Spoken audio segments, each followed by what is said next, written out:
Buenos días, ¿cómo les va? ¿Cómo andan?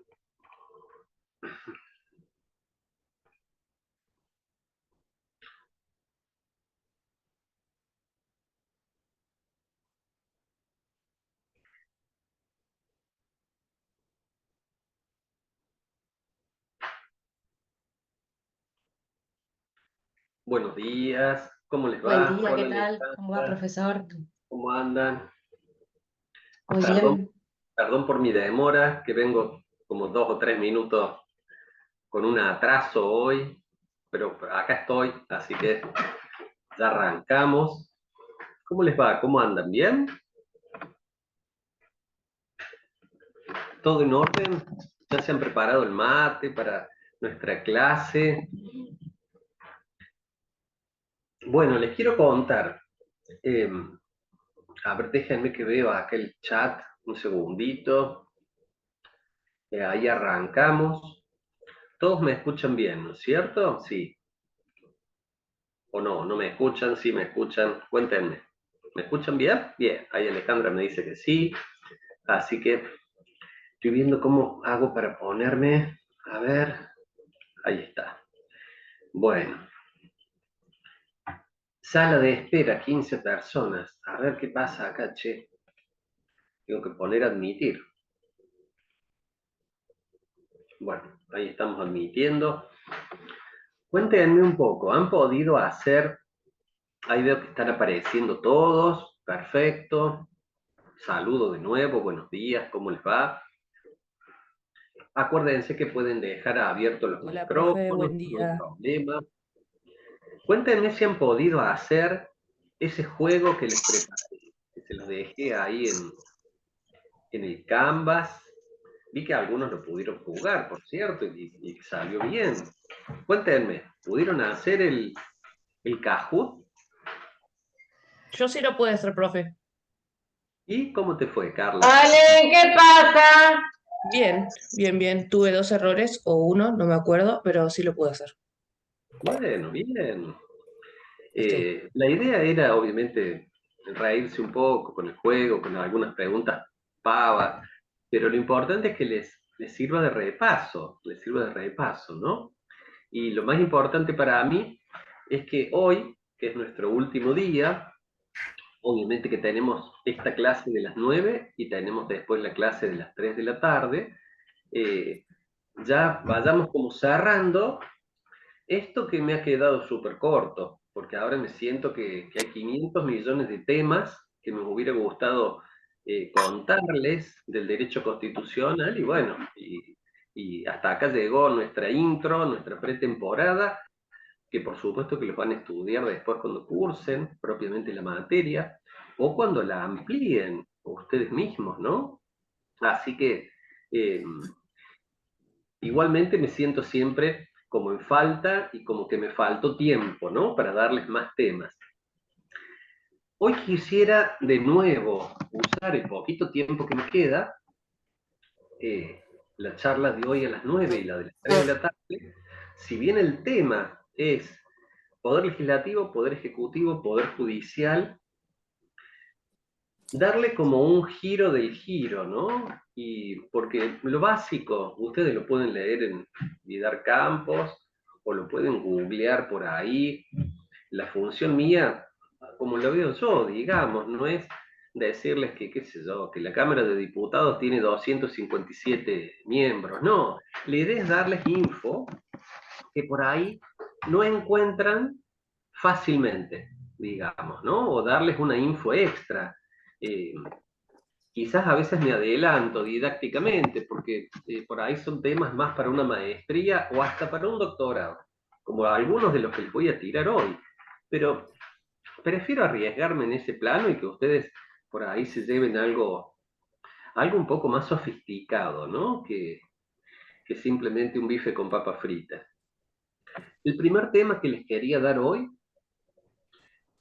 es el tema de los incentivos y los desincentivos. Eh, Porque si vamos a analizar el poder legislativo, el ejecutivo, el judicial, dinámicamente no estáticamente. Estáticamente sería leer la Constitución y decir, mira, hay una Corte Suprema, la Argentina tiene un poder legislativo que tiene dos cámaras, un Senado, diputados, el poder ejecutivo argentino es fuerte, es un sistema presidencialista, eso sería como una foto. Y yo me animo, o si ustedes me acompañan, a hacer más bien un recorrido por no la parte estática o meramente descriptiva, sino por la parte dinámica. Es decir, cómo interactúan realmente estos tres poderes entre ellos, cómo funcionan las cosas en Argentina realmente, ¿no? ¿Cómo es el poder real en funcionamiento en Argentina? O cómo ha sido la mayoría de las veces. Y ahí entra esto que yo les digo, el sistema de incentivos y desincentivos. En algunos casos vamos a hacer valoraciones diciendo, che, esto me parece que podría ser distinto, podría ser diferente. En otros casos vamos a describir algo y vamos a decir, mira, esto es, así es la cosa, ¿no? Yo les voy a poner un par de ejemplos para que ustedes se den cuenta. Que por ahí se los he puesto otras veces a mis estudiantes y con eso rápidamente entienden a dónde voy. Díganme, ¿alguna vez han escuchado esta frase que yo les digo? Argentina tiene patas para arriba su sistema de incentivos. ¿Han escuchado esa frase a veces? Por ejemplo, decimos nos hacen falta empresarios que creen empleos, pero Argentina en general castiga, entre comillas, al que crea empleo, porque bueno, los juicios laborales, no sé cómo es la historia. Entonces decimos que tenemos, en lugar de incentivar al empresario, hay una disuasión, hay un sistema que está como patas para arriba, así como al revés. Bueno, acá Mauricio me dice que sí, que lo ha escuchado. Pero yo ahora quiero eso mismo, que ustedes lo vean en funcionamiento en los tres poderes del Estado, ¿no? Eh, por ejemplo, si decimos que hay algo de injusto, de irracional, de no razonable, que un senador nacional cobre, no sé, como 8 millones de pesos por mes, pero además que tenga como 25 asesores. Escuchame, 8 millones de pesos por mes. Le bajemos el sueldo, loco. Le bajemos el sueldo. Pero díganme ustedes, ¿quién fija el sueldo de los senadores nacionales? El mismo Congreso. Muy bien, Diego. Y de los diputados lo mismo. ¿Ellos tienen incentivos para bajarse sus propios sueldos? No, No, muy bien, Diego. Entonces, ahí tienen un ejemplo medio pavo, medio pavote, de el sistema de incentivos y desincentivos que, mirá, no va a funcionar nunca. Yo me acuerdo, tenía 12 años en el 83, y ya en el 84 mis padres se quejaban de, mirá, che, estos legisladores se aumentaron de nuevo sus altos sueldos, y se lo han aumentado más todavía, ¿no? Qué bárbaro, ¿cómo puede ser? Han pasado casi 40 años. ¿Cuánto ha pasado desde el 84? 40 años, mira vos, se me fue la vida. Sin embargo, como no cambió el sistema en Argentina, seguimos con lo mismo. Porque el sistema de incentivos está armado de tal manera que es imposible que le pidas a la persona que va a perder un privilegio, un beneficio, que sea él el que se lo saque a sí mismo. Díganme si me entienden. Acuérdense que la palabra privilegio viene de privilege, que significa ley privada, digamos. Un privilegio significa que tenés una ley para vos solo, digamos, ¿no? Otro ejemplo, hace unos años atrás se discutió el tema del impuesto a las ganancias y bueno, che, escúchame, los que tienen sueldos altos que paguen impuesto a las ganancias. Y llegó al punto de los jueces, de los jueces. Un juez de primera instancia, al menos acá en Córdoba, está en 7, 8 millones de pesos por mes, por supuesto, ¿no? Juez de cámara, mucho más, por supuesto que más un vocal del Tribunal Superior de Justicia de Córdoba. La pregunta es, che, a ver, tienen que pagar ganancias como cualquier otro empleado de la provincia de Córdoba o no? Y la clave del asunto es que son los propios jueces los que definen la constitucionalidad o no de este asunto, de la medida. Ellos definen si es constitucional o no. ¿Qué les parece? De nuevo, ¿qué incentivo tienen ellos, o qué desincentivo, como le quieran llamar, qué disuasorio, qué incentivo tienen para ellos perjudicarse a sí mismos? ¿Qué les parece que van a decir los jueces? ¿Que es constitucional que les saquemos el 35% del sueldo o no? No, y tú, No, para ellos Entonces, no. Diego, los jueces van a decir, mira, no estoy en este asiento por ser un bobo. Van a empezar diciéndonos así, medio bardeando o no. Y nos van a decir, como no soy un bobo, no me voy a sentenciar yo a mí mismo diciendo, che, ¿saben qué? Está muy bien que me saquen el 35% del sueldo. No, van a decir, no, macho, es inconstitucional, porque no sé qué, las remuneraciones son intangibles para los jueces y toda la historia. Ustedes saben que lo hemos resuelto ya con un sistema de decir, mira, a los nuevos jueces que recién juran, a eso sí le sacamos el impuesto a las ganancias, pero a los que están de antes no. Bueno, ok, ya lo hemos resuelto. Se van a ir jubilando, claro, como dice Mauricio, haz lo que digo, no lo que hago. Pero en definitiva, fíjense que hemos tenido ahí que sacrificar un principio constitucional, que es la igualdad ante la ley, o igual remuneración por igual tarea, porque al juez jovencito que está por jurar, le hacemos firmar ahí un papel que dice, no, macho, a mí no me la haces, afírmame acá que te descontamos todos los meses, el 35%. Sí, dice el otro, firma, por supuesto. Entonces, progresivamente vamos a tener a todos los jueces, pero fíjense, quiero que vean el sistema de incentivos y desincentivos, o de disuasores, ¿no? Que a veces no están funcionando del todo bien. Hoy la idea era que habláramos del legislativo, el ejecutivo y el judicial, y yo quiero empezar con el judicial, haciéndoles referencia a estas que son realidades, ¿no? El Poder Judicial argentino, si algo podemos decir, es que no ha sido, a lo largo de la historia, un contrapeso fuerte para los excesos, por así decirlo, del Poder Ejecutivo o incluso del Poder Legislativo. No lo ha sido. Uno de los factores con la Corte Suprema ha sido la alteración del número, que ustedes lo van a estudiar después. A ver, acá me voy a... Acá mi hija me trajo un cafecito, así que le sirvo mi café. Ese es un factor que ustedes lo pueden El analizar. presupuesto, perdón, profe, el presupuesto también.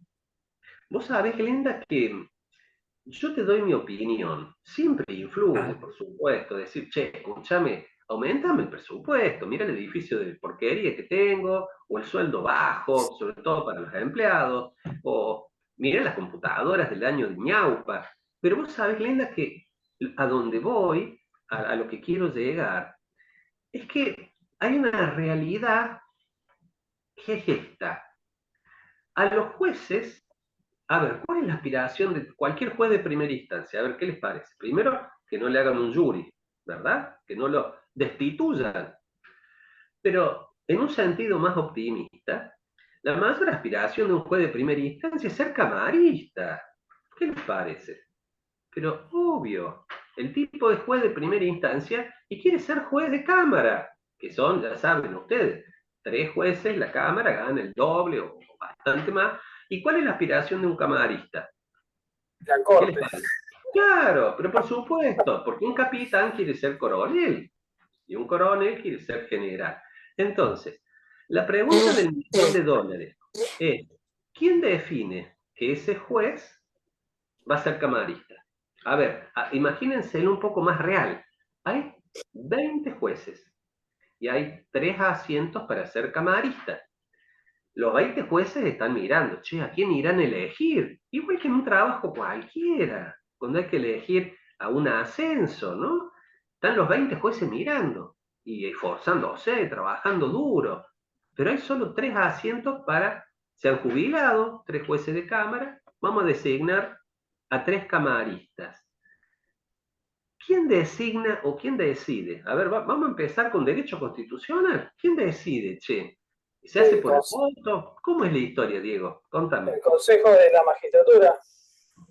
Bueno, el Consejo de Magistratura está muy bien, la respuesta arma un orden de mérito que debe ser respetado. Es toda una historia que hemos armado, ¿no? Pero en definitiva, es el poder político, ¿no? Porque también detrás del Consejo de la Magistratura, Sí, sí, está. ustedes cuando leen la composición del Consejo de la Magistratura, es el poder político, el que está, ¿no es cierto? El que designa. Hacemos toda esta especie de capas para que no se note tan brutamente que es el poder ejecutivo o el poder legislativo, muy bien lo que dice Micaela, el Senado, en el caso, pero en definitiva, es el poder político el que va a decidir cuál de esos 20, o cuáles 3, en el ejemplo que dimos, cuáles 3 de esos 20 van a decir, che, de ahora en mano sos más, pues, sos camarista. Y todos tus colegas dicen, che, te felicito, loco, muy bien, qué sé yo, tu mujer te da un beso,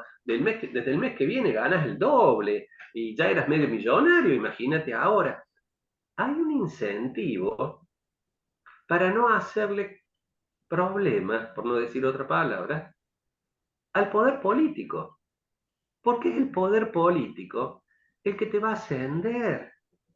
Si vos te metiste con una causa complicada, juez de primera instancia, sobre todo en materia penal, que sería en fiscalías en todo caso, y mira, probablemente no seas vos al que lo asciendan. Por eso yo les decía la vez pasada que históricamente, Profe, sí, ahora claro, no quieren agregar un camarista. Lijo puede ser de apellido. claro, Em, ahora estamos con el tema del hijo, exactamente, ¿no? Pasarían de de ser 3 a 4. ¿Eso qué tiene de, o sea, por qué están Constitucional. haciendo eso? De constitucional, claro. digamos, le toca ahora a Milei, estamos hablando del máximo poder que es la Corte Suprema de Justicia de la Nación, ¿no? Estamos en ese nivel, esa es la pregunta que me hace ahí. Pero más allá del ejemplo, que es real, hijo, ahora es el gran candidato, tipo cuestionado, pero en definitiva, el poder político va a elegir de esos 20 que tiene ahí, a 3 para ser camarista. Por eso no me metí ya con el ejemplo de la Corte Suprema, que ni les cuento. No va a elegir nunca a un juez que le causó problemas, que se metió a investigar en lo que no debía y no hizo lo que el poder político espera, que es, tengo este expediente, lo cajoneo, le doy largas, porque no lo quiero incomodar al gobernador de mi provincia, o al intendente, o a este diputado, o a este ministro del Poder Ejecutivo. Entonces, ¿a dónde voy?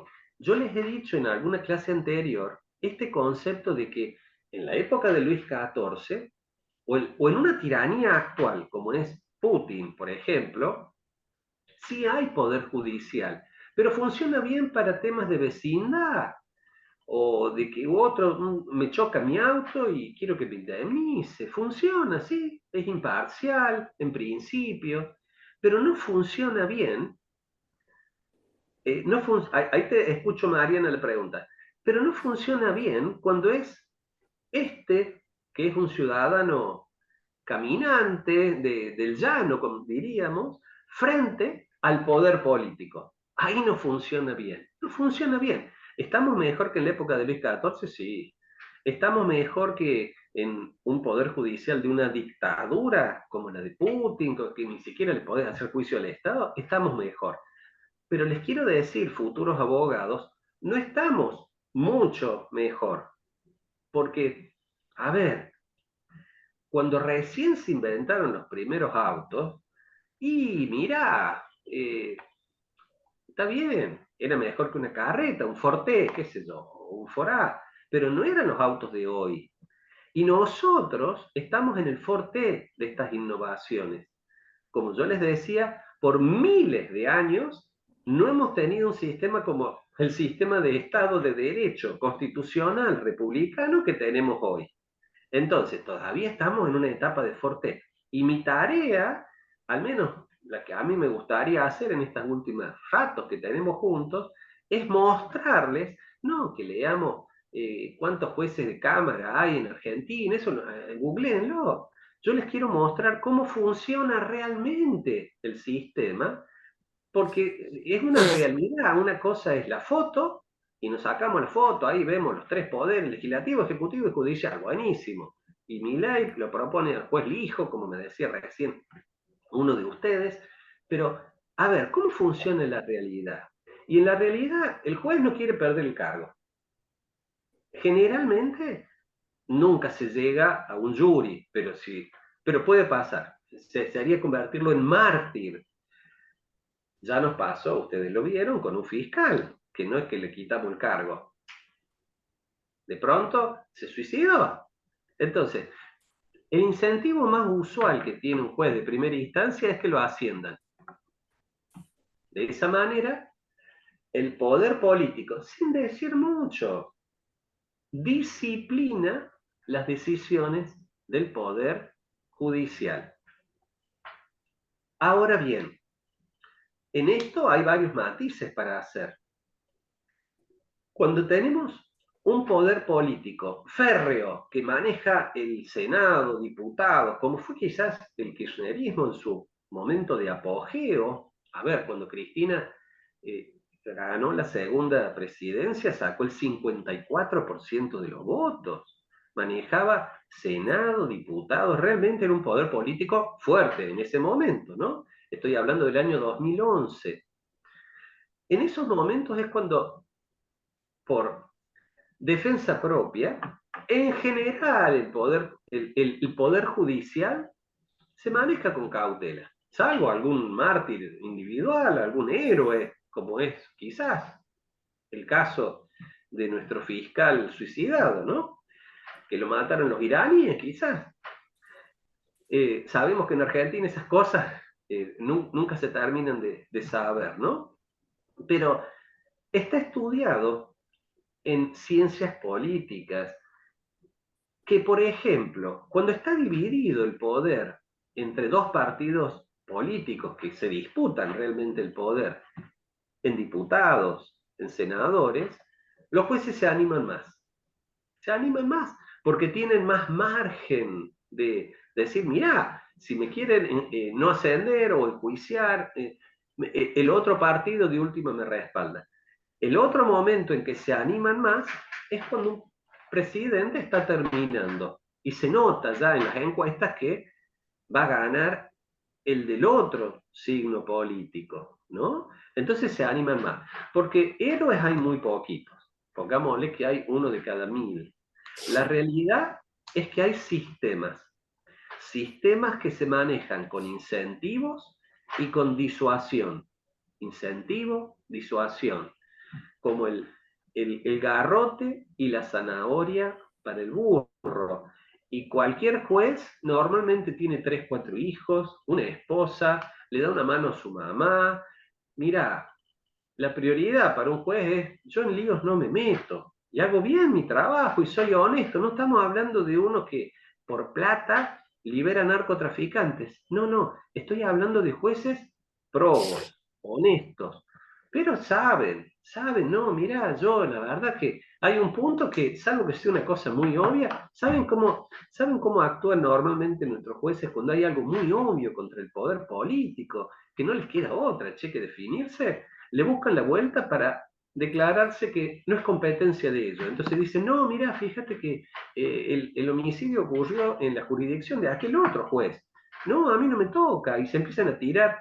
Nadie quiere levantar el muerto, por así decirlo, ¿no? Díganme si me siguen hasta acá. Cuéntenme. Sí, profe, por ahora sí. Sí, profe, y en un mundo ideal, por ejemplo, ¿cómo usted se le ocurre que se podría solucionar, digamos, esta persecución de la zanahoria? Vos sabés, Glenda, que siempre tengo estudiantes que me hacen esa hermosa pregunta, que habla de que seguramente sos una hermosa persona, Glenda. Sin Ay, embargo, gracias. no, pero es que es el deseo de un mundo más justo, es el deseo de un mundo un poco más feliz. es el deseo de que la justicia brille allá afuera, desde esa ventana hacia allá. La realidad es que este es un mundo de seres humanos que nos movemos más o menos racionalmente por un esquema de incentivos. Y eso es un poco, por eso quise arrancar con este tema hoy, porque yo quiero que ustedes se lleven un conocimiento significativo, que ustedes no se lo olviden después, porque sinceramente, de poco sirve si yo les digo que hay 3 o 5 jueces federales en Córdoba y hay 2 en Salta, ¿qué importa eso? Lo googlean después, o si son 5 o son 8 los de la Corte Suprema. El tema es que ustedes se lleven este conocimiento, el conocimiento de que estamos en un mundo de seres humanos, que hay problemas que son sistémicos. Sistémico significa que el sistema está organizado, Glenda, de tal manera que incentiva ciertos comportamientos. Yo les voy a hacer después una referencia, antes que me pregunten, al tema de Maduro y a todo lo que ha pasado el domingo pasado en Venezuela. Pero ahí tienen un ejemplo clarísimo, y nadie lo está diciendo, de un esquema de incentivos. Maduro, el presidente de Venezuela, sabe que si él pierde el poder, va preso. Él lo sabe. No solo en Argentina tiene pedido de captura por delitos de lesa humanidad. Estados Unidos, 15 millones de dólares por delitos de narcotráfico. Maduro sabe, él pierde el poder, él va preso. Lo más suave que les puedo decir, va preso. ¿Qué incentivo tiene el dictador Maduro para reconocer que perdió la elección y entregar el bastón al que viene? Hay un problema de incentivos ahí. Maduro no es un bobo. Entonces, de alguna manera, en estos casos, los negociadores buenos saben que tienen que buscar, a ver, ¿qué puente de plata, qué incentivo le doy a este dictador que para colmo maneja las fuerzas de seguridad de todo un país para que deje el poder, digamos? Porque si la disyuntiva que tiene un dictador es la horca o quedarme con el poder, miren, va a preferir ir a una guerra civil en Venezuela con tal de no ir a la horca.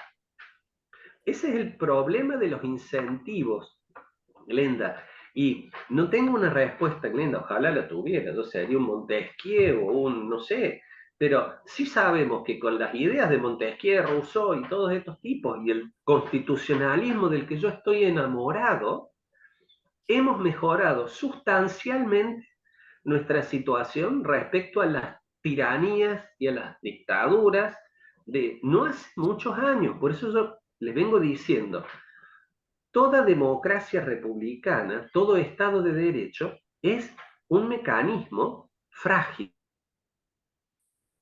tiene piezas muy delicadas, digamos. Y para colmo de males, imperfecto, porque no es que funciona como un relojito suizo, no, pero definitivamente es lo menos malo que hemos encontrado los seres humanos, Glenda, para gobernarnos. Lo menos malo que hemos encontrado. Ojalá que vayamos mejorando la tecnología, como pasó con los autos, como pasó con los celulares, porque esto es tecnología jurídica, en todo caso.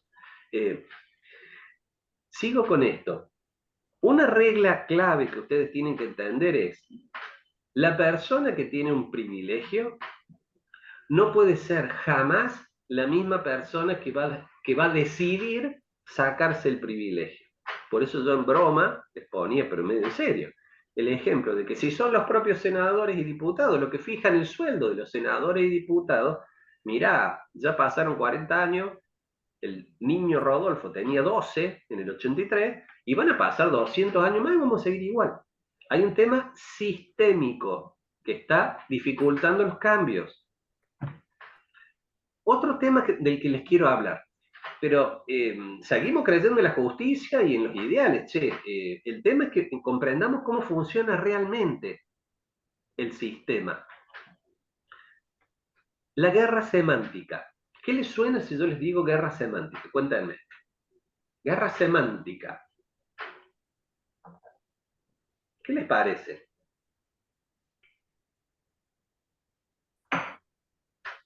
Sí, pero ¿qué pasó? ¿Hoy les comieron la lengua a los ratones? ¿Cómo es la cosa? El uso de eufemismos para, A no ver, sé, me imagino eso. bueno, miren, nosotros, bueno, Mariana me dice la guerra de palabras, por ahí va la cosa. Y encerrar pensamientos, como no dejar Sí. expresarse, creo que es eso. A ver, estamos en temas que son conflicto entre el uso de las palabras y el lenguaje, me dice Mauricio. A ver, ¿han escuchado hablar de Ernesto Laclau? Ernesto Laclau, se escribe Laclau, es un pensador bastante reconocido. Él tiene una frase que es la siguiente, muy aguda, que yo les voy a mostrar dónde la usamos y dónde la aplicamos, y en qué se relaciona con situaciones como las de Maduro. Muy bien, Alejandra. Manipulación del lenguaje. Va por ahí, Alejandra. La que más cerca estuvo, tibio, fue Alejandra. Manipulación del lenguaje. Los sofistas. Pero ustedes van a ser abogados. Y ustedes tienen que ser abogados buenos, no sofistas.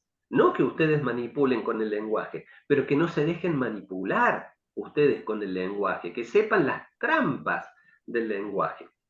Ernesto Laclau decía lo siguiente: significante, significado. Esto es la teoría clásica de lengua y habla.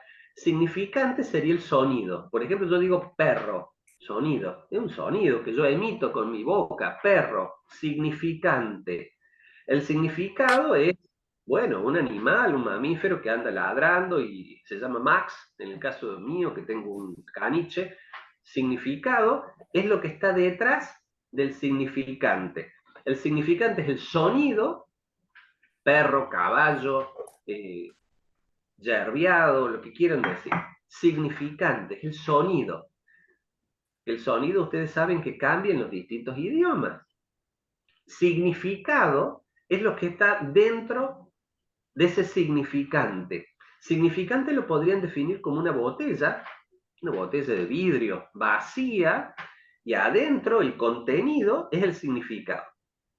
En este caso, fácil. Perro. Yo emito un sonido que otro escucha con su oreja. Dijo perro, pero ustedes inmediatamente se imaginan al Toby, o como se llama el perro que tienen ustedes. No sé, seguramente alguno tiene un perro. O conoció a alguien que tuviera un perro, qué sé yo, o lo mordió un perro. En definitiva, Ernesto Laclau dice que la construcción de hegemonía en la política es ganar la guerra semántica. Lo pueden anotar, la construcción de hegemonía en la política es ganar la guerra semántica. ¿Por qué dice esto? Porque la política se maneja con muchas palabras que son significantes vacíos. Significante vacío, vacío de contenido. Y justamente la tarea de la lucha, así como un boxeador, la lucha política consiste en darle, muy bien Mariana, como democracia, en darle un contenido a esa botella que está vacía. Yo les voy a poner un ejemplo del populismo que es clásico. El populismo normalmente dice, después les voy a hacer un comentario más, pero el populismo dice que un pueblo de un país, por ejemplo nosotros los argentinos, ¿no? Hay un 95% de ese pueblo que es el auténtico pueblo argentino, pueblo puro, trabajador, buenísimo, que nunca se equivoca, que quiere lo mejor para la Argentina. Pero hay un 5% de esa totalidad que son lo que llamamos desde el populismo la oligarquía. La oligarquía es lo peor de lo peor, es el que te quiere vender la patria al oro extranjero, el que quiere entregar las Malvinas, el que quiere explotar a su propio pueblo para ganar dinero, no sé, ustedes han escuchado esta clase de razonamiento propio del populismo. El pueblo se divide en el auténtico pueblo y la oligarquía. ¿Qué dice Ernesto Laclau? El significante vacío, pueblo, y el significante vacío, oligarquía, la lucha política consiste en que yo logre que todos digan que acá Diego o Glenda son la oligarquía. Yo soy el pueblo, o el líder del pueblo incluso. Pero tengo que lograr en esa guerra semántica que la gran mayoría diga, vos sabés que sí, che, si yo lo veo ahí a Diego, a Glenda o a Carla, ellos son la oligarquía. ¿Por qué? Porque son palabras significantes vacíos. Les pongo otro ejemplo. Mariana lo dijo hace un ratito en el chat. Democracia. La palabra democracia tiene una carga emotiva, positiva o negativa. ¿Qué les parece? Democracia, positiva, Positiva, positiva, sí, claro. Si tiene una carga emocional positiva, todos quieren apropiarse de la palabra. ¿Y cómo hace un Videla, el dictador de Argentina, para apropiarse de la palabra? Escuchame, Videla, un dictador, llegó a la presidencia por un golpe de Estado. Bueno, Videla decía que la verdadera democracia no es haber ganado las elecciones, sino gobernar en favor del pueblo. Fíjate cómo el tipo hace esto que dice Ernesto Laclau. Agarra el significante vacío, democracia, y le mete adentro de esa botellita un contenido, pero un contenido que lo beneficia a él, para beneficiarse. Dice que la democracia, que todos decimos, escúchame, democracia es ir a las elecciones y ganarlas. Por supuesto, después gobernar conforme a derecho. Videla, que quiere tener el adjetivo democrático, él decía hace 50 años atrás, no, dice, democracia no es haber ganado con el voto, no, es hacer como gobernante lo que el pueblo... Díganme si me siguen hasta acá, o los he mareado mucho, con esto de la guerra semántica, que Ernesto Laclau, bueno, bien, Glenda, pero fíjense, claro, la puja del lavado de cerebros, esto es muy propio de lo que en la época de Aristóteles y Sócrates y Platón, ellos tres llamaban sofistas, así con desdén, a cierto grupo de filósofos que en realidad se especializaban en esto, ¿no? Y de alguna manera, nosotros, abogados, tenemos que saber tener la habilidad para defender mejor a nuestro cliente y para hacer justicia, de no caer en estas trampas del lenguaje, y reconocerlas allí en donde están. Ustedes habrán visto que, por ejemplo, yendo al tema de las elecciones en Venezuela, sistema constitucional como el argentino, no es muy diferente, porque ahí los tienen así. Todos quieren hoy en el planeta ser caratulados como gobierno constitucional, republicano, democrático. Hay muy poquitos que se animan a decir, sí, ¿saben qué? Yo soy un dictador, ¿y qué? Claro, bueno, la demagogia, como dice Alejandra, que es diríamos, eh, la derivación negativa de una democracia que se ha deformado, que se ha enfermado, se pudrió todo, ¿no? Caímos en una demagogia. Ahora fíjense, qué interesante. Si ustedes han escuchado, bueno, yo estuve atento el domingo. Yo, por ejemplo, hace unas clases atrás les dije esta definición de democracia. Yo les dije que una definición minimalista de democracia, es decir, es aquel sistema en el cual la oposición tiene chances reales de ganar las elecciones. ¿Se acuerdan que les di esa definición hace unos días? Yo les hablaba de esa definición que es minimalista. ¿Qué tal? ¿Pasó el test en Venezuela? la oposición tiene chances reales de presentarse y ganar las elecciones. ¿Qué les parece? No, imposible. No. Entonces, por supuesto que es una definición minimalista y no implica que si la oposición sí tiene chances, va a ser democracia. Como todas las definiciones minimalistas, hay mucho más para decir, pero muy atentos estén a esto. Todos en política, sobre todo los más deshonestos, claro, es tirano, dice Mariana, pero todos los deshonestos tratan de utilizar en su favor esto que llamamos la guerra semántica, de la que nos habla Ernesto Laclau. Por eso cada vez que daba una entrevista, Maduro exhibía su constitución de Venezuela. O les digo más, en 1835, al momento de ser elegido gobernador de Buenos Aires, no con las facultades extraordinarias en su mano, Juan Manuel de Rosas, sino con la suma del poder público.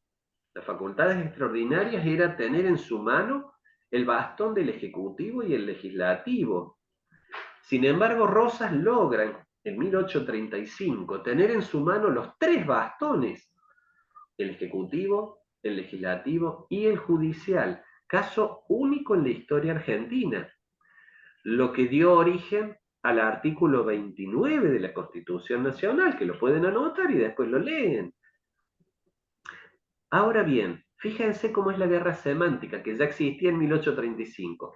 Juan Manuel de Rosas le pide a la legislatura, y la legislatura le otorga, el título para sí mismo de restaurador de las leyes y de las instituciones. ¿Han escuchado que Juan Manuel de Rosas, restaurador de las leyes y las instituciones?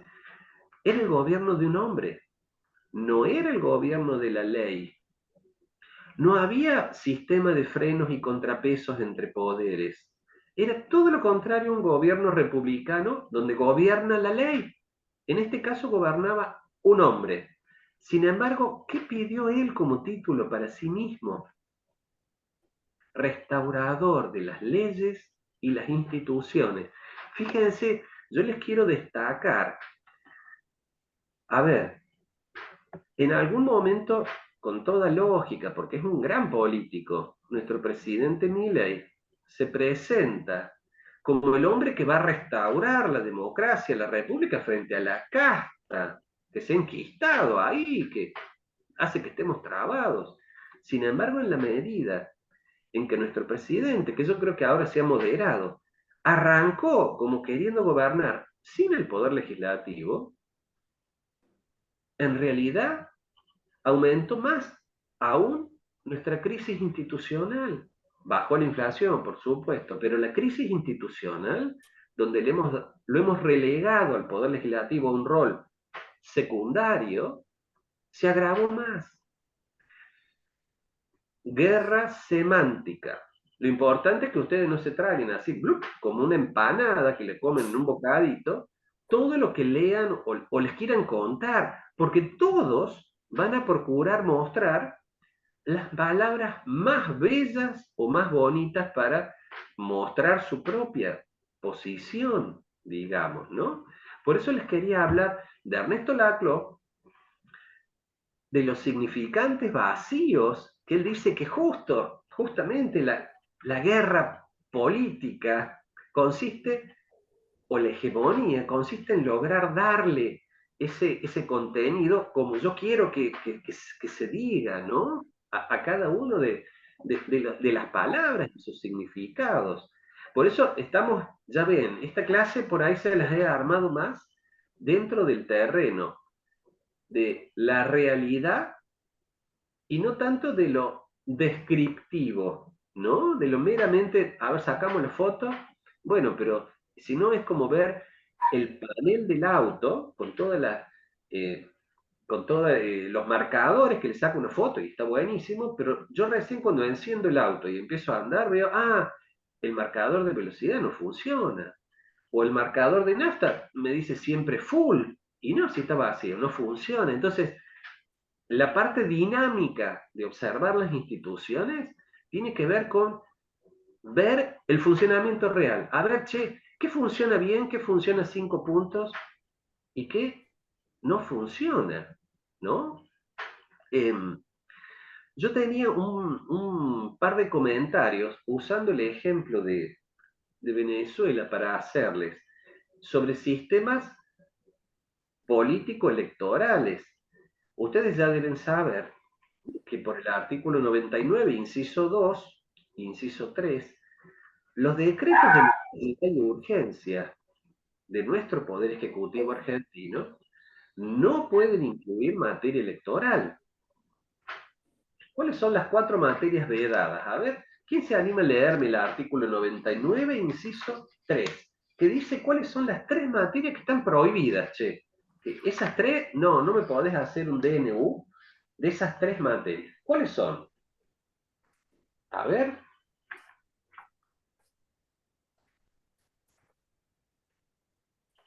El presidente de la nación tiene las siguientes atribuciones. ¿Este es? ¿99 dijo? Correcto, Carla, 99. Ah, bueno. El 99, inciso 3. Tercer Insisto, párrafo. el Poder Ejecutivo no podrá en ningún caso, bajo pena de ay, no me salió, perdón, nulidad absoluta e irrisanable, emitir disposiciones de carácter legislativo. Bien. ¿Y qué dice después, Carla?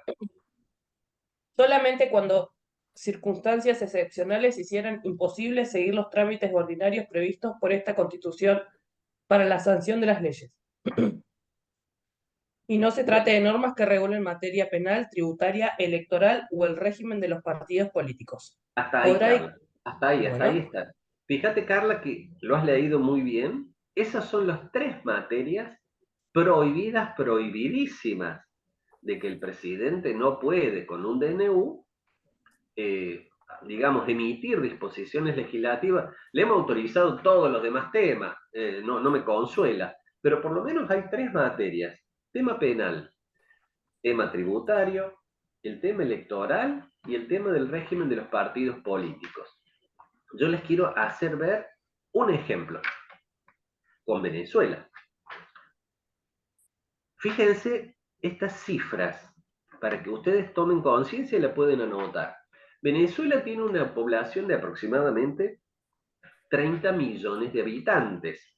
7 millones y medio están fuera de Venezuela. De esos 7 millones y medio, se calcula que unos 5 millones podrían votar. El resto son niños, ¿no es cierto? De los 7 millones y medio de venezolanos que hay fuera de Venezuela, 5 millones podrían votar. Hoy, todos los países republicanos, democráticos, tienen sistemas armados para que sus ciudadanos que están en el exterior puedan votar. No sé si alguno de ustedes tiene ciudadanía italiana o española y verán que les avisan cuando está por haber una elección, porque ustedes pueden votar. Por supuesto en el consulado de Córdoba o en la embajada en Buenos Aires. El resultado final de la elección en Venezuela terminó. Exactamente, Micaela, te mandan el voto incluso. Pero fíjense lo que pasa en Venezuela para que ustedes tomen noción del problema. Bueno, cuando salen de manera legal, vamos por ahí, Glenda. Sea como sea, miren, fíjense qué interesante. Más allá de una falta de no salir con o sin pasaporte y toda la historia, ¿no? Porque hay países de los que no se puede salir salvo con un permiso especial, como era antes el sistema comunista, como es actualmente Cuba.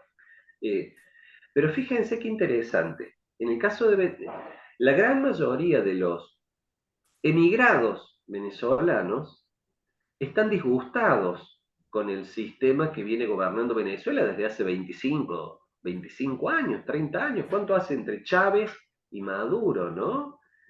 Por lo tanto, era bastante probable que si no los 5 millones, no sé, 4 millones 800 de los que están fuera de Venezuela y podían votar, iban a votar en contra, fuera el que fuere que se presentara como opositor. Según los datos oficiales, que medio mundo dice que son fraudulentos, según los datos oficiales, Maduro sacó 5 millones de votos. 4,5 millones sacó el principal opositor.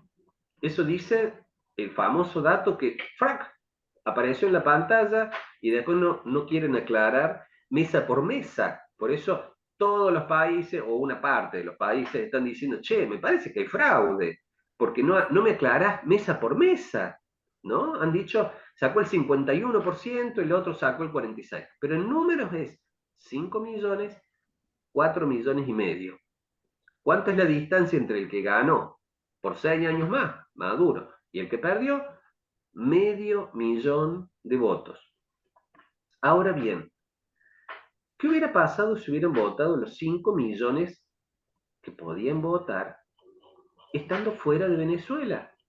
De hecho, podían votar, pero hubo un decreto, fíjense de nuevo, prohibido los DNU en materia electoral, porque podés hacer una bomba atómica con un DNU en materia electoral. Hay una disposición del Poder Ejecutivo de Venezuela, meses antes de las elecciones, que a diferencia de lo que pasa en todos los países, señaló que para poder votar desde las embajadas, en esta elección que pasó el domingo, la embajada de Buenos Aires, porque venezolanos hay por todos lados, la mayoría están en Colombia, el país del lado, tenían que reinscribirse. No era en automático, sino que tenían que reinscribirse. Ok, dijeron. ¿Qué pasó cuando entraban a la página a reinscribirse? No funciona. Chao. ¿Era que había un problema informático? No, está totalmente armado de esa manera, igual que esos 0800 que ustedes llaman y por ahí, no, están todos ocupados los operadores, escúchame, es el viejo truco, no hay ningún operador en realidad. Entonces, fíjense cómo podés modificar sistemas electorales con un decretito diciendo, che, ¿saben qué? Sí, por supuesto, ¿cómo no? Soy un país democrático, pueden votar todos los que estén fuera de Venezuela. 5 millones de votos más.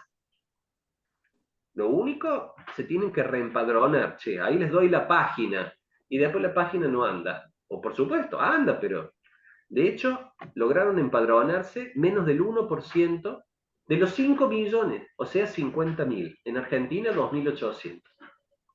Entonces, de nuevo, miren el sentido de una disposición como la que prohíbe que un DNU invada la zona electoral. No me toquen las leyes electorales, por favor, o el régimen de los partidos políticos, ¿no? El otro tema que yo les quería hacer referencia hoy es el de la sobrerepresentación. Díganme si tienen alguna pregunta hasta acá, porque me parece que por ahí no sé si los estoy mareando o los estoy... A ver, Alejandra dice, ¿no hay algún recurso de amparo para los venezolanos? Sí, qué bueno que estaría, ¿no, Alejandra? Que hubiese... A nivel internacional, decía yo, ¿no? Porque si todo el mundo está mirando, como nosotros acá, desde casa, me supongo que también hay un montón de gente que podría ayudar con más conocimiento del tema, ¿no? ¿Saben que hay un autor? ¿Saben que hay un autor que dice que hemos inventado los seres humanos las elecciones Sí. para evitar los combates cuerpo a cuerpo? Porque, a ver, más que decir, che, escúchame, yo tengo 10.000 soldados con garrotes, así unos cavernícolas, y aquel otro tiene 25.000, y más que agarrarnos a garrotazos y quedan no sé cuántos muertos, a ver, contemos cuántos soldados tenés vos, Diego, y cuántos soldados tengo yo. Y simplemente el que tiene más soldados gana y no hay ningún muerto, digamos, ¿no? Ese es parece medio una broma, pero medio que ese es el origen del tema del voto por cabeza, ¿no? Ahora, yo les decía hace un ratito, los sistemas constitucionales son antinaturales. Y ustedes tienen que entender en qué sentido este profe se los quiere decir. Si yo soy la mayoría Si yo tengo el 80% de los votos de la población y manejo todas las fuerzas de seguridad, ¿por qué motivo? ¿Cuál es el incentivo que yo tengo para perdonarle la vida a mi opositor político? ¿Cuál es el incentivo? Si no tengo ninguna consecuencia, si tengo yo la fuerza de mi lado, ¿cuál es el incentivo que tengo para cumplir las garantías constitucionales? De no quitarle la propiedad a aquel otro, o de dejarle que haga su religión como quiera, o que ejerza su profesión. Si es minoría y yo soy la mayoría, si yo quiero lo aplasto como un insecto. Así razonan los tiranos, y así ha sido la humanidad a lo largo de toda la historia. Por eso el sistema constitucional como invento jurídico es incluso antinatural por lo bondadoso, por lo benevolente, porque estamos diciendo que el grandote, el que tiene las mayorías, el que tiene el poder del Estado, el monopolio de la fuerza pública y de la violencia, se autolimita, se autolimita. Y hay ahí en el país, qué sé yo, son todos católicos, pero hay 7 judíos. Y aunque le tengan bronca a los 7 judíos, le dicen, no los podés tocar, acá hay libertad de cultos. Y aunque me agrada la mansión que tienen esos 5 ricos que hay, no se las voy a quitar a la mansión porque la propiedad es inviolable. Y así con cada una de las garantías constitucionales. Por eso es un sistema frágil, antinatural, porque lo natural en términos de conveniencia, lamentablemente, es que el más grande viene y lo masija al más chico, digamos, ¿no? Por eso, cuando uno se encuentra, miren, les voy a contar, yo les he dado esa definición minimalista de democracia, ¿no? Democracia es el sistema donde la oposición puede ganar una elección, pero es una definición minimalista, por lo tanto tiene sus excepciones. Les voy a contar una. En 1988, Chile llama a un plebiscito por un dictador, era una dictadura, la de Augusto Pinochet. Un plebiscito, que quizás alguno de ustedes se acuerda. El plebiscito decía algo así como esto. Si dicen que sí, era por sí o por no. Y era una dictadura, no había democracia. Argentina en eso, en el 83 arrancamos el 10 de diciembre como democracia, Chile en el 88 todavía era una dictadura. ¿Qué dice el plebiscito? Si gana el sí, se queda Pinochet 7 años más. Si gana el no, se queda Pinochet como jefe de las Fuerzas Armadas, pero entrega el gobierno. Es decir, llama a elecciones libres y eligen a otro presidente. Era una dictadura, sin embargo la oposición, toda la oposición dijo, che, votemos que se vaya este tipo, no sé. Una noticia bastante triste para compartirles, de hecho me gustaría no compartírselas, pero bueno, voy a ir al grano y contarles que hace 2 semanas, mañana se cumplen 2 semanas, de que se murió mi viejo, mi papá. Falleció de cáncer de pulmón, algunos ya saben que él estaba enfermo, hace como un año que le diagnosticaron cáncer, y bueno, finalmente la enfermedad lo terminó matando. También sabrán algunos. Melina, no sé si tenés habilitado el micrófono y estoy escuchando ahí un mensaje o me estás haciendo una pregunta. Melina Saru.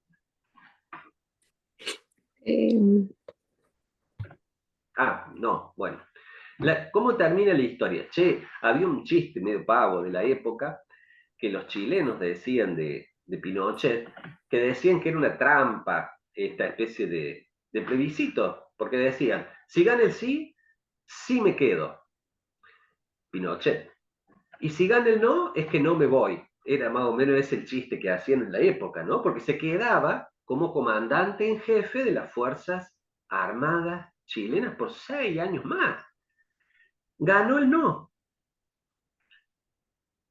Ganó la oposición. Ganó el no. Eso no significa que no fuese una dictadura. Por eso les digo mi definición de que democracia es donde puede ganar la oposición, no es una definición muy perfecta. En este caso, había una dictadura y ganó la oposición, ganó por el 52-53% el no. Es decir, a partir de ahí, Chile llama a elecciones libres y, sí, no hay problema, Melina, llama a elecciones libres y empieza la transición democrática de Chile. 52% contra 48% de Chile que todavía quería que siguiera Pinochet, imagínense. En eso Argentina tuvo una transición por colapso totalmente distinta a la de Chile.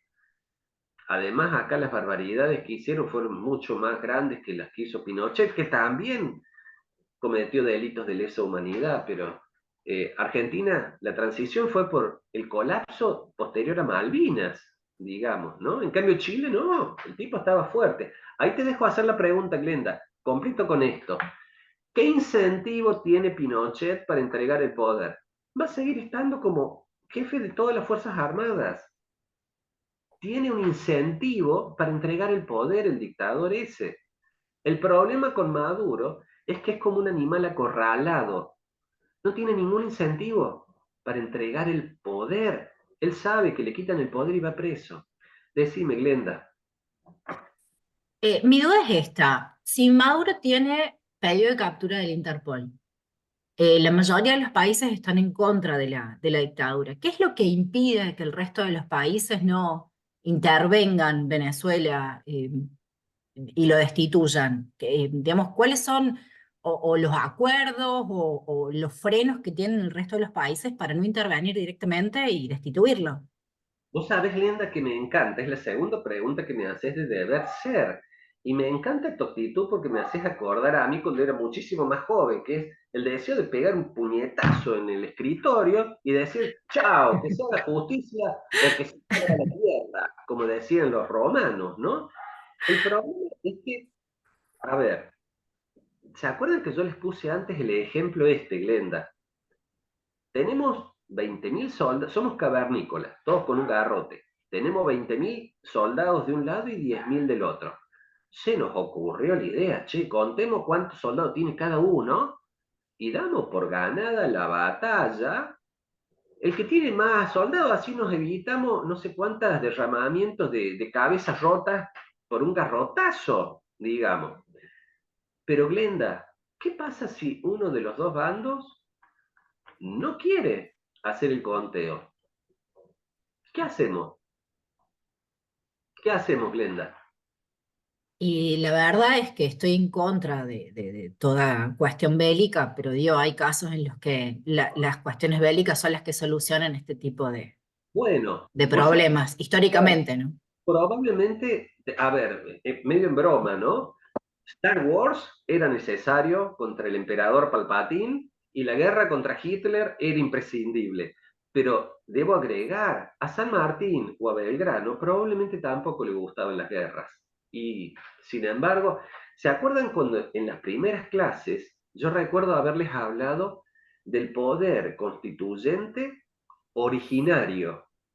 ¿Se acuerdan? Poder constituyente originario era una revolución. Yo les dije que es como una bomba atómica que crea países nuevos, digamos, ¿no? Es una revolución.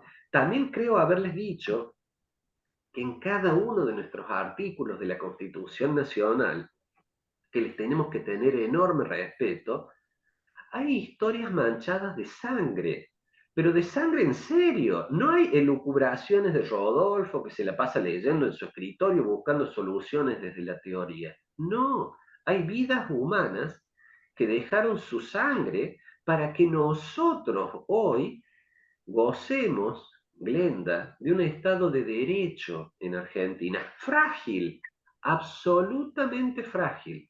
Lo difícil de derrocar es una tiranía. Lo fácil de derrocar es el Estado de Derecho. Son sistemas frágiles.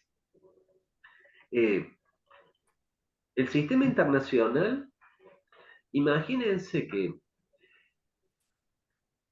todavía no está preparado para situaciones para intervenir directamente en situaciones tan espantosas como los campos de concentración con 6 millones de muertos judíos.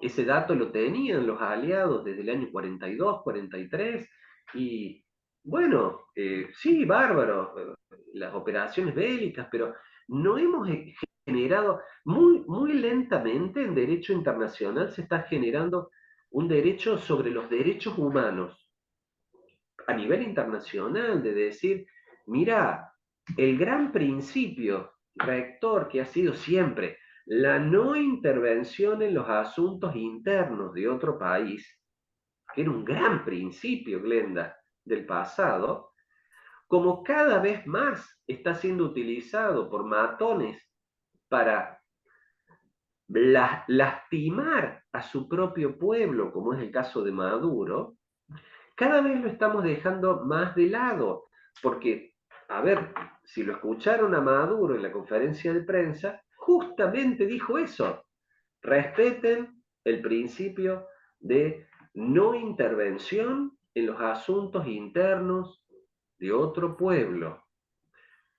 El problema es que eso se parece a un papá golpeador que quiere seguir golpeando a su esposa, a sus hijos, salvajemente, puertas adentro de la casa, pero se niega justamente a que nadie le intervenga, ¿no? Son situaciones muy complicadas, muy delicadas. Si les Y que puedo hacer... aparte creo también de que cualquier solución termina en, como él dijo, en una guerra de sangre. Se meta quien se meta, él va a derramar sangre si tiene que salir del poder. Entonces es muy complicado, creo, muy difícil el querer meterse o el querer hacer algo porque termina siempre el pueblo luchando contra el mismo pueblo. Es correcto, Carla. Hay un punto donde no queremos la violencia, eh, es el último recurso, por supuesto, pero en ocasiones no nos queda alternativa, ¿no? Tanto desde el derecho como Estado, como desde nosotros mismos en lo individual, eh, si estamos en una situación de legítima defensa propia o legítima defensa de terceros, ¿no? Yo tengo 3 hijos, uno tiene 33, el otro 29, que es el que me ha hecho abuelo, mi nieto nació en Rusia, y mi hija más chica tiene 23. Y a mí, en algún momento del pasado, ¿no? Alguien para hacerme ver, yo no tengo armas, jamás he disparado un tiro con una pistola, no, incluso más tengo cierto rechazo, pero alguien me hizo ver esto. Rodolfo, en ese momento yo tenía a mi hija, ahora tiene 23, la que estudia piano en Estados Unidos, por ponerse de novia, ya en otra etapa. Me dijo, ¿qué pasa si vos vas con tu hija de 10 años, de la mano, en un barrio muy feo, de noche quizás, y de pronto te rodean 5 personas que haciéndote chistes te dicen que les deja a tu hija, que se van a jugar un rato por ahí? Y me dijo, ¿y qué pasa si vos tenés en el bolsillo una 45? Y mirá, no solamente puedo defenderme, sino que como papá es mi obligación en esa situación tratar de defender, porque es mi hija de 10 años. Eh, Lamentablemente vivimos en un mundo donde no somos todos buenos. Vivimos en un mundo donde nosotros, seguramente en este grupo, todos queremos actuar conforme a derecho, pero hay muchos otros que van a decir de la boca para afuera que van a actuar conforme a derecho, como es el caso del dictador Maduro, pero no van a actuar conforme a derecho. Y en esas situaciones, bueno, a San Martín tampoco le gustaba seguramente, a pesar de que era militar de carrera o Belgrano, pero hay momentos en que Claro, Mauricio, es bien, no tengo que fingir demencia, porque es defensa propia o defensa legítima de terceros. En el caso, gracias a Dios no me ha pasado jamás tener que enfrentar situaciones como esa. Pero el pueblo venezolano, yo les decía, en el caso de Pinochet hubo un incentivo. Además, Pinochet era un dictador de pura cepa. En el caso de Maduro y en el caso de Cuba, ya no son dictadores de pura cepa, hay una mezcla con lo que se llama Estado criminal. Es decir, hay un Estado cooptado, por así decirlo, por una pandilla que está extrayendo, como si fuera alguien que ordeña una vaca, digamos, un sistema extractivo. Y ellos no quieren dejar esa situación, evidentemente. Muchísimo menos si saben que en el instante en el que pierden su estatus de gobernantes, lo pierden todo. Entonces, si vos tenés del otro lado alguien que maneja, para colmo, con sistemas de obediencia debida muy estrictos, no me gustaría ser de las Fuerzas Armadas de Venezuela o de la Policía Bolivariana de Venezuela, porque ellos también tienen un sistema muy rígido de obediencia, digamos. Pero en ese plano, forma, porque para colmo de males, ¿qué nos dice? Igual que en la época de los campesinos, cuando en la época medieval el noble tenía su espada o sus armas, los siervos no debían tener armas, a lo sumo garrotes, pero el sistema está hecho para que los siervos no se puedan rebelar. Yo estoy en contra de sistemas como el de Estados Unidos, donde hay libertad de armas y todo eso, pero no soy un bobo. Un sistema restrictivo de armas para el pueblo también es funcional en situaciones como las de un dictador que te usurpa el poder para que no puedas zafar de ninguna manera, porque tenés 20 millones de venezolanos con una cacerola y una cuchara, y del otro lado tenés armas largas. Entonces, son sistemas que únicamente, Glenda, con una intervención desde afuera, tienen una solución. Y ¿Le como puedo dar nadie... mi opinión, profe, y Sí, usted me dice si estoy muy equivocada? seguro, pero Hablando de incentivos y desincentivos, ¿no? Para mí el desincentivo que tiene internacionalmente el resto de los países para intervenir es la alianza de Venezuela con Rusia y su poder armamentista, ¿no? Yo creo que si Venezuela estuviera más solo con respecto, digamos, a Fuerzas Armadas, probablemente el resto de los países no tendría problema de intervenir y secuestrar a Maduro y meterlo preso. Entonces, digamos, hablando de cómo realmente son las cosas, como usted decía recién, más allá de la teoría y del derecho internacional, creo que eso es, para mí, a mi punto de vista, para mí ese es el principal motivo por el cual no hay una intervención internacional. muy buen comentario, Glenda. Y avalando lo que estás diciendo, a ver, Mauricio me dice dentro de Argentina, bueno, amparan la aportación de armas, claro. Hay un antecedente muy interesante. En la Segunda Guerra Mundial, Mussolini es aliado de Hitler. Y en cierto momento, el pueblo de Italia logra sacárselo de encima a Mussolini y ponen a un gobierno provisorio que inmediatamente dice, me retiro de la guerra, escúchame, acompañándolo a Hitler me estoy yendo al muere. Quizás ustedes sepan la anécdota de que Hitler no va a perder un aliado tan fácilmente. Italia era un aliado poderoso para Alemania y manda un grupo famoso que con paracaidistas logran rescatarlo a Mussolini de la cárcel donde estaba y con apoyo de las tropas alemanas lo vuelven a poner en el poder. Por supuesto que Mussolini genera un baño de sangre contra su propio pueblo italiano, pero los poderosos, en este caso Hitler, no van a permitir livianamente quedarse sin un aliado de ese tamaño, digamos, porque para Rusia, China, Irán, Escúchame, es un aliado clave. Entonces, como dice Glenda, conocer un poquito, a ver, che, ¿cómo es esto? Por eso, a ver, los otros no son unos bobos. Dice, mirá, no sé, le hagamos una sanciones económicas. Pero ustedes vieron, hace 80 años que Cuba tiene sanciones económicas y el único que se muere de hambre es el pueblo de Cuba. Porque los jerarcas, pero toman vinos importados, andan de 10, digamos, es un sistema extractivo. En ese sentido, yo me conformaría, y esta tarde seguimos con este tema y otros, pero yo me conformaría con que ustedes se queden con esto.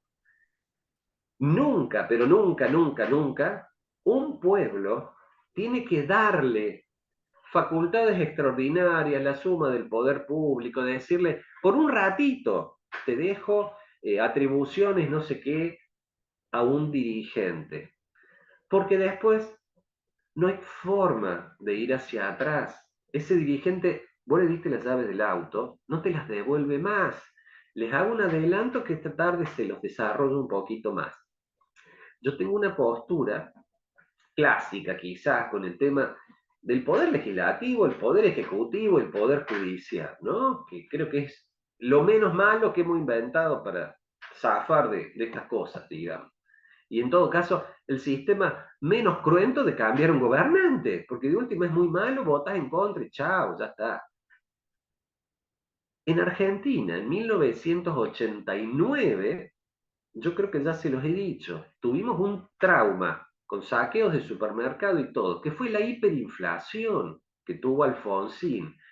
Cuando Menem asume como presidente, como bombero, no solamente pide delegaciones legislativas, sino que empieza a emitir decretos así de prepo, de frente y march, decretos donde deroga leyes.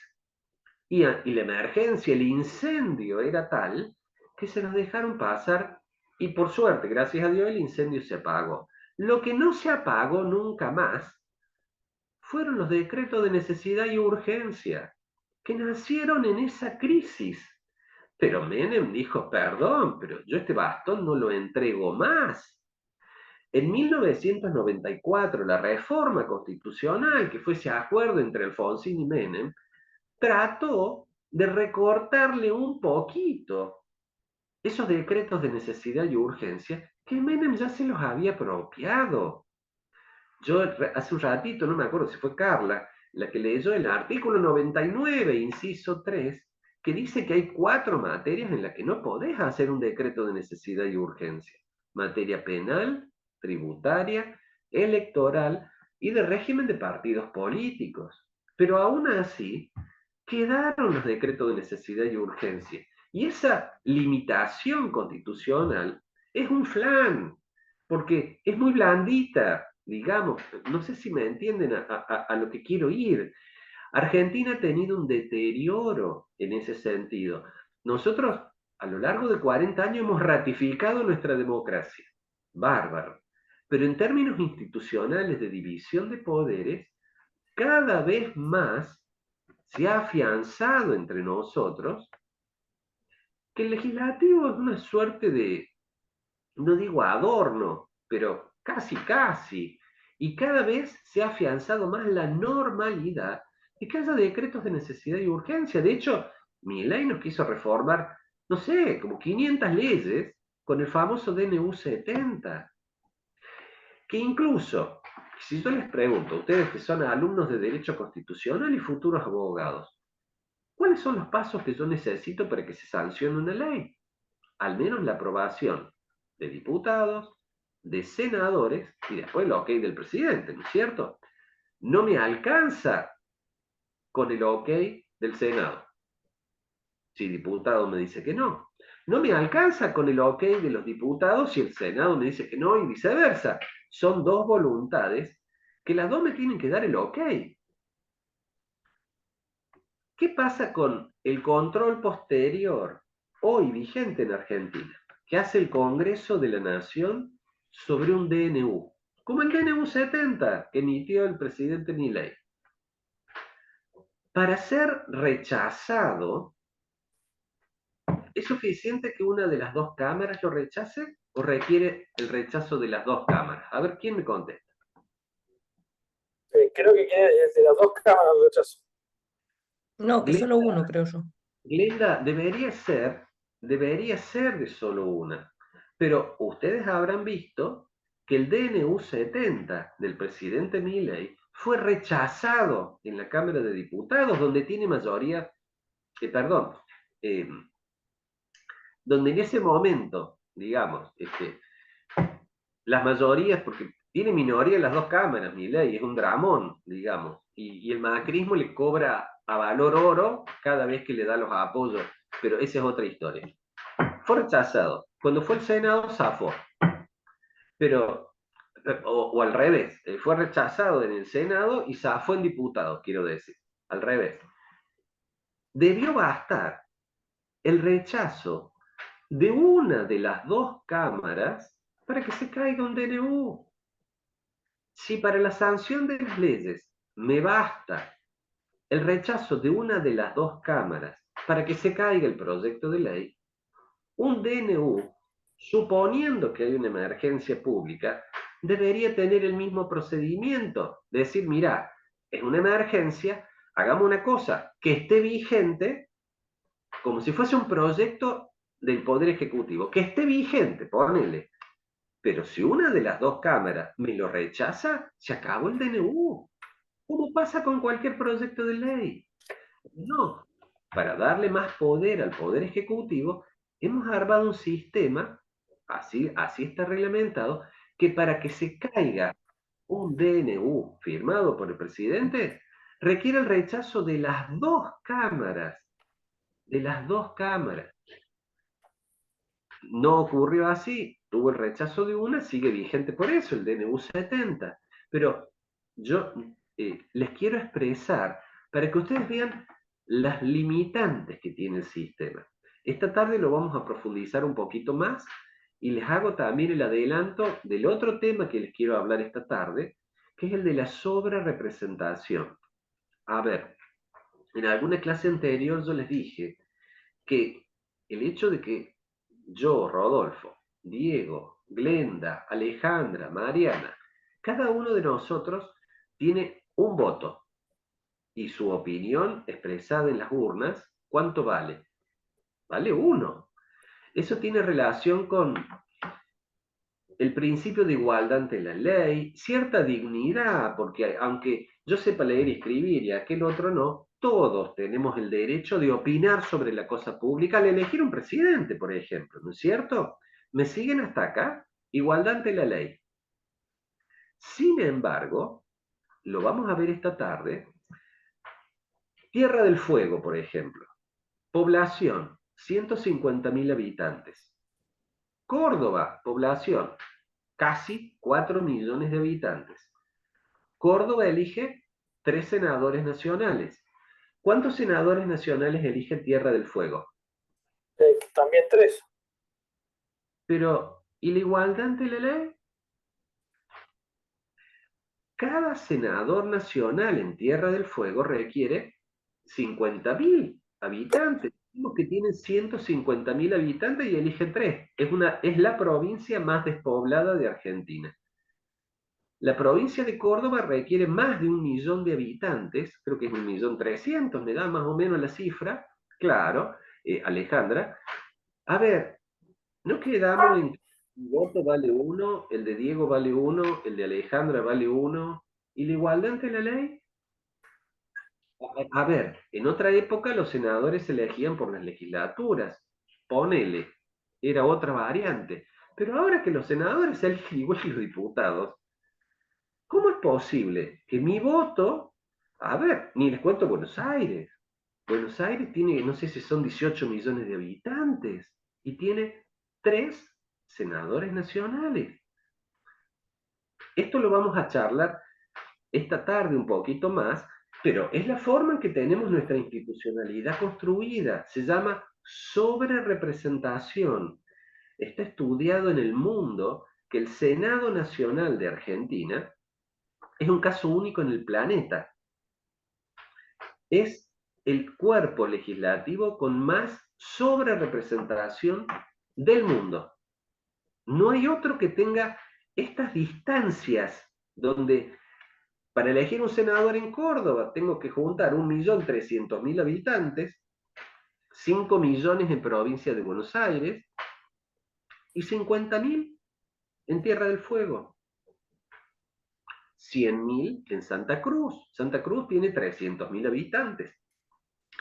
Yo los invito a que los que tengan ganas de acompañarme y tengan la posibilidad de acompañarme hoy de 3 a 4 y media, hagan un trabajito de googlear por ahí el tema de la sobrerepresentación, tanto de diputados, que también existe, como de esto del Senado.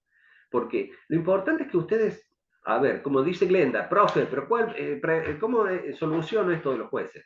¿O cómo solucionamos esto de...? Y tiene razón Glenda con su pregunta, pero por ahí mi tarea, ojalá yo tuviera las soluciones, hacemos una revolución acá entre los 20 y chau. Pero más bien yo quiero dejarles preguntas para que ustedes se cuestionen, digan, che, pero no dijimos que... Porque cada voto para elegir presidente, como es justo, vale 1. Sin embargo, para elegir senadores nacionales, ¿cómo puede ser? Eso va a traer consecuencias, que vamos a charlar un poquito esta tarde, consecuencias de cómo hace un gobierno que necesita votos en el Senado, porque es bastante fácil intercambiar votos de esas provincias chicas por obra pública, porque en definitiva son beneficios para muy poquitas personas. En cambio, conseguir beneficiar a 4 millones de personas en Córdoba o 15 millones en Buenos Aires es más complicado, ¿no? Lo importante es, hay una dependencia de la trayectoria previa, y esta frasecita si quieren la pueden anotar. Dependencia de la trayectoria previa. Todos los sistemas institucionales tienen una dependencia de la trayectoria previa, es decir, nacemos a este mundo y ya tenemos la Constitución argentina armada de esta manera, no sé, y con sus vicios y sus aciertos. Y es muy difícil modificar. Dependemos mucho de la trayectoria previa, digamos, ¿no? Lo importante es que ustedes vayan viendo estos problemas. Otro tema que vamos a tratar esta tarde es que la idea del poder legislativo en cualquier república democrática con división de poderes del mundo, lo que nos diferencia de los animales, me dice Mauricio, pero cualquier poder legislativo, la idea es que sea el lugar de discusión de los grandes temas nacionales. Los grandes temas, el lugar de discusión, para cuando es una discusión pública, así es la idea como fue pensado en la antigua Grecia, como lo pensó Montesquieu, Rousseau, es que en el Congreso de la Nación los tipos estén rompiéndose el cráneo y discutiendo los grandes temas. Hoy, ¿cuáles son los grandes temas de Argentina? Ya lo saben, la inflación, la inseguridad, el crecimiento, el desempleo, los grandes temas. Sin embargo, ustedes notan o perciben que en esa arena de discusiones que es la Cámara de Diputados, la Cámara de Senadores de la Nación, sea el lugar en el que se están debatiendo esos grandes temas. ¿Ustedes lo notan así o no? Me parece que no. No, yo creo que no lo están debatiendo en ningún lugar, es como ausente. Bueno, por ahí, en todo caso, se debaten, pero en otro nivel. Vamos a ver que ese debate se ha trasladado, en todo caso, a las figuras del Poder Ejecutivo y sus ministros, por eso cuando hay que discutir eso lo llaman a Caputo, y en todo caso, los líderes de la oposición, pero fuera de las arenas institucionales que están armadas para que se hagan esos debates. Pero esto lo vamos a ver un poquito más en esto que se me ha ocurrido, ¿no? Hacer con ustedes el funcionamiento real del legislativo, el ejecutivo y el judicial en Argentina, ¿no? no para ver que todo lo malo, ni nada por el estilo, para ver cómo está funcionando. Damos una idea real.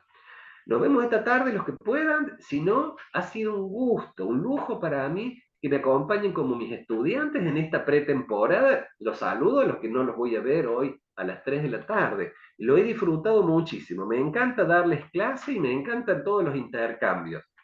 Así que gracias por acompañarme.